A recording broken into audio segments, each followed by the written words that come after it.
안녕하세요. 유명숙입니다. 일을 그만두고 또 코로나로 인해 집에 있는 시간이 많아지다 보니 시간의 기준점이 없어진 듯 합니다. 그래도 요즘은 강의를 시작해서 조금은 긴장된 삶을 살게 되었습니다. 뭔가 할 일이 있다는 건 참 중요한 것 같습니다. 그렇게 긴장되던 줌 강의도 이젠 조금씩 익숙해져 가고 어떻게 하면 좀 더 효율적인 강의를 할 수 있을까를 생각해 봅니다. 먼저 줌 강의를 시작하신 선배 강사님께서 저보다 연배가 훨씬 많으신데도 다시 예전으로 돌아갈 것 같지 않다는 말씀이 조금씩 공감이 갑니다.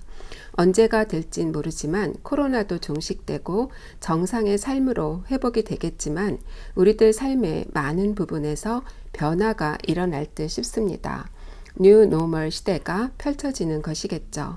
30여 년 전 미국에 온 지 얼마 되지 않아 아이들과 함께 위스콘신에 있는 한 박물관에 갔을 때 미래 가정의 모습을 만들어 놓은 모형을 보고 와, 정말 저런 세상이 올 수 있을까 하면서 신기해했는데 이제 앞으로 그보다 더한 세상이 오려나 봅니다. 세상이 너무도 빠르게 변합니다. 오늘 소개해드릴 묵상 에세이는 질주를 멈추고 동행이란 책입니다. 저자 이장호 목사님은 높은 뜻 광성교회를 섬기고 있으며 삶의 자리에서 신앙의 자리로 나아가는 길에 대한 글을 소개해주고 있습니다. 사랑의 감정을 품고 같은 곳을 향해 걸어가는 길이 신앙이라면서 하나님과 함께, 예수님과 함께, 성령님과 함께 걸어가는 거룩한 동행에 여러분들을 초대해주고 있습니다. 교회를 분립하고 10주년을 맞아 그간 그들과 동행하신 하나님이 오늘날 우리 모두와도 동행하시길 원한다는 것을 성경 속 인물들을 통해 전달해주고 있습니다. 제자에게 필요한 믿음에 대한 글을 소개해 드리겠습니다. 카일 아이들먼은 팬인가 제자인가라는 그의 저서에서 이런 말을 했습니다. 팬은 희생 없이 즐기기만 원한다. 그렇다고 예수님과의 관계를 원하지 않는 건 아니다. 단지 모험까지 할 생각은 없을 뿐이다. 팬은 예수님께 이런 맹세를 남발한다. 상황이 좋고 당신이 계약 조건을 잘 지키는 한 당신을 쫓겠습니다. 제게 너무 많은 것을 요구하시지 않는 한 당신을 따르겠습니다. 팬은 혹시 자신에게 피해가 올까 두려워서 예수님을 전심으로 따르지 못한다.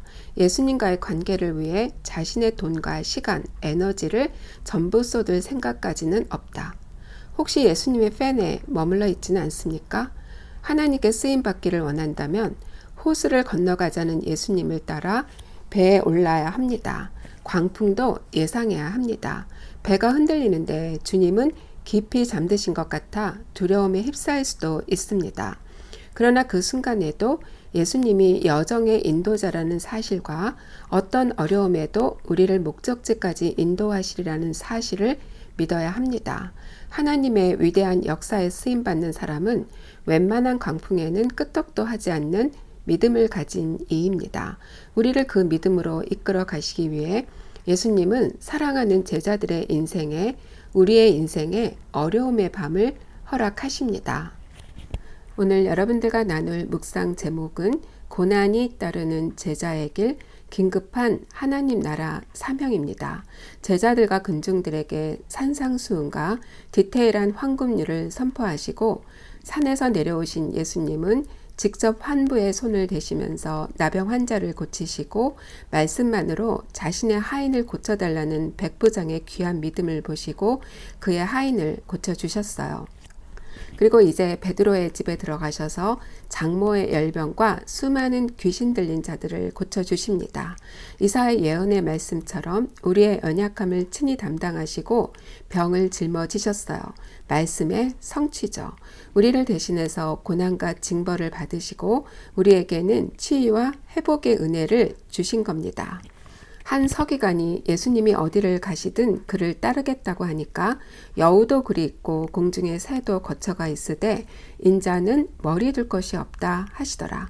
아버지를 장사하고 오겠다는 또 한 제자에게는 죽은 자가 죽은 자를 장사하게 하고 너는 나를 따르라.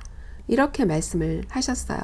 예수님의 제자가 된다는 것이 무엇을 의미하는지를 보여주는 말씀이라고 할 수 있죠.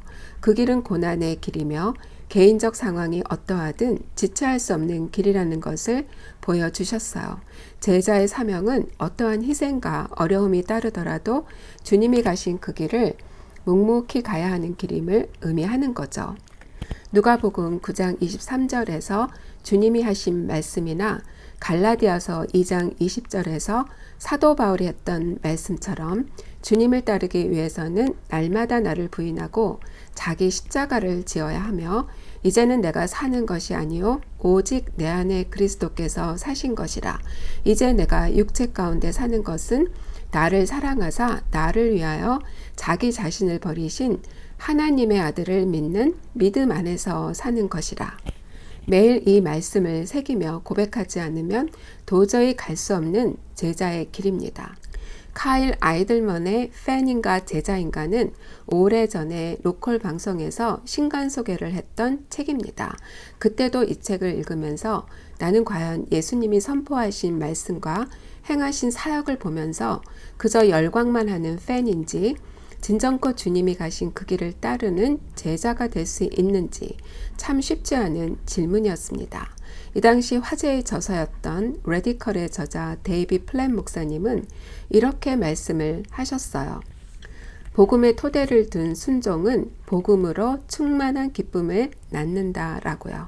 주님이 말씀하시는 뜻이 무엇인지를 잘 묵상하여서 그 말씀에 순종하고 진정한 제자의 길을 감으로 기쁨이 충만한 삶을 살기를 소망합니다. 여러분들 다음 시간까지 샬롬.